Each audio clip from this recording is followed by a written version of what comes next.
آج سب ادارے جھوٹ بول رہے تھے. پیمرا جھوٹ بول رہا تھا اور کہہ رہا تھا کہ ہم کوئی ریگولیٹ نہیں کر سکتے. جناب ہمارے پاس تو سی او سی نہیں ہے، کونسل آف کمپلینٹ نہیں ہے. تو بھائی جب آپ کے پاس سی او سی نہیں ہے، آپ ریگولیٹر ہو تو آپ ریگولیٹ نہیں کر سکتے. تو یہ بتائیں تو کس کے حکم سے آج عمران خان کو پابندی لگا رکھی ہے؟ کس کے حکم سے میں میڈیا پہ نہیں آ سکتا یا باقی لوگ نہیں آ سکتے؟ اچھا پھر دیکھیں پی ٹی اے نے جھوٹ بولا یہاں، اور آئی ایس آئی کہ کس نے یہ آڈیو بنائی، کس نے ان آڈیوز کو لیک کیا، کس نے وہ پرووائڈ کیا. جب ریاستی ادارے سچ بولنا شروع کریں گے تو تبھی ہم ملک ترقی کرے گا، ہم آگے جا سکیں گے. سر جی کل آپ نے ایک درخواست دی تھی الیکشن کمیشن آف پاکستان میں کہ آپ کو خان صاحب سے ملاقات کے دوران کوئی ڈاکومنٹس اندر لے کے جانے کی اجازت نہیں مل رہی. تو ٹکٹوں کے اوپر ابھی خان صاحب نے فیصلہ کرنا ہے، تو سر اس کے اوپر سر کوئی آپ کی سنوائی ہوئی اور پھر سر اس کا کیا رزلٹ نکلا؟ کل جو ہم نے چیف الیکشن کمیشن کو درخواست دی تھی، الیکشن کمیشن کو بلکہ، اور سب نے وہ سنا اور کہا کہ مناسب آرڈر پاس کریں گے.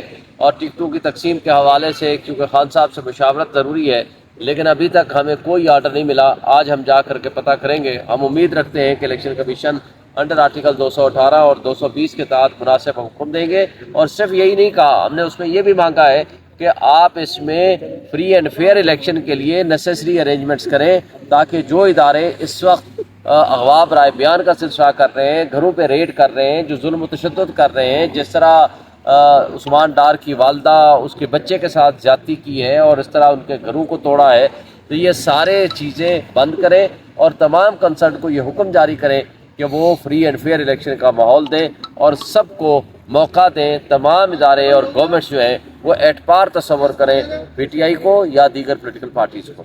سر کیا وجہ ہے کہ پی ٹی آئی کو ابھی تک لیول پلینگ فیلڈ نہیں دی گئی؟ وکلاء بھی محنت کر رہے، دلائل پیش نہیں کر سکتے یا کیا وجہ ہے سر؟ دلائل تو پوری قوم لے کے کھڑی ہوئی ہے، 90% عوام آج بھی عمران خان کے ساتھ کھڑی ہے، لیکن دلائل کی بات نہیں ہے.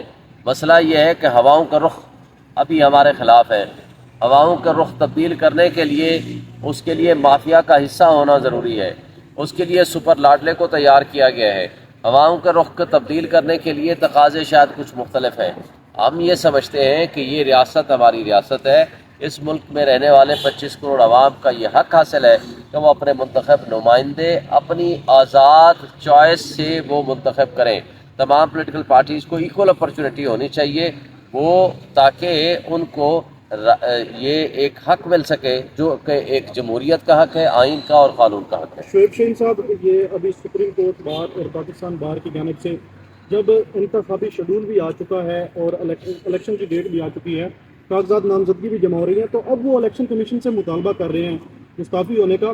اس سے پہلے جب الیکشن کمیشن پر مختلف الزامات لگتے رہے مختلف جماعتوں کی جانب سے، جب کیوں مطالبہ نہیں کیا گیا؟ اب یہ تو ہم ان سے ہی آپ پوچھ سکتے ہیں کہ پورے 1 سال سے الیکشن کمیشن نے دوہرا معیار رکھا ہوا ہے. قانون اور انصاف کا دوہرا معیار تو سب کے سامنے ہے ہی ہے، لیکن الیکشن کمیشن کا دوہرا معیار foreign funding, Hanif Abbasi case میں کیا سب پارٹیز کا چیک کریں گے، صرف ہمارے خلاف آرڈر آیا، کسی کی پارٹی کو نہیں کیا. انٹرا پارٹی الیکشن دوسری مرتبہ ہمارے خلاف آرڈر آیا، دوسری مرتبہ ہمیں نوٹس کیا، پہلا آرڈر ہمارے خلاف آیا. توہین الیکشن کمیشن صرف ہمارے خلاف آرڈر آیا اور کسی کے خلاف نہیں آیا. لیول پلینگ فیلڈ ہمارا مطالبہ ہے جو الیکشن کمیشن ہمیں نہیں دے رہا. زیادتیاں ہمارے ساتھ ہو رہی ہیں. پچھلے 1 سال سے غیر آئینی حکومتیں بیٹھی ہوئی ہیں اور الیکشن کو ڈیلے کرنے میں، جمہوریت کو ڈیریل کرنے میں الیکشن کمیشن کا ہاتھ ہے. یہ سپریم کورٹ لکھ کے دے چکی ہے. اس سب کچھ کے باوجود وہ سپریم کورٹ بار ایسوسیشن اور وہ پاکستان بار کونسل، وہ پنجاب بار کونسل آج تک سو رہے تھے. ہمیں نہیں پتا کہ آج وہ جاگے کس لیے ہیں. اس لیے کہ تاکہ الیکشن نہ ہو سکے. باقی تو وہ خود بتا سکتے ہیں کہ ان کے پیچھے ان کی کیا ریزن ہے. شعیب شاہین صاحب، خبریں ہیں کہ کوئی انڈر گراؤنڈ کیمپین آپ کی چل رہی ہے جس کے تحت جو ہے کچھ ٹیلی گرام گروپس بنائے گئے ہیں اور ان گروپس کے ذریعے آپ اپنے کارکنان کو پنجاب کے اندر موبلائز کر رہے ہیں اور وہ 8 فروری کو بہت بڑے پیمانے پر جو ہے وہ جواب دیں گے. لیکن اس سارے عمل کے لیے امیدواروں کا ہونا بہت لازمی ہے اور اس سمن میں کہا جا رہا ہے کہ امیدوار آپ کے پاس نہیں ہیں. ہمارے پاس انشاءاللہ پورے پاکستان میں امیدوار 1 سے زائد ہیں، کئی امیدوار ہیں.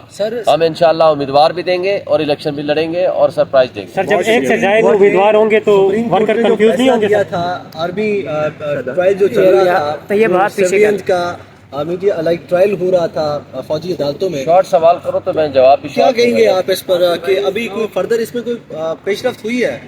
دیکھیں جو ملٹری کورٹس کے حوالے سے جو چیزیں ہیں وہ سب کے سامنے ہیں.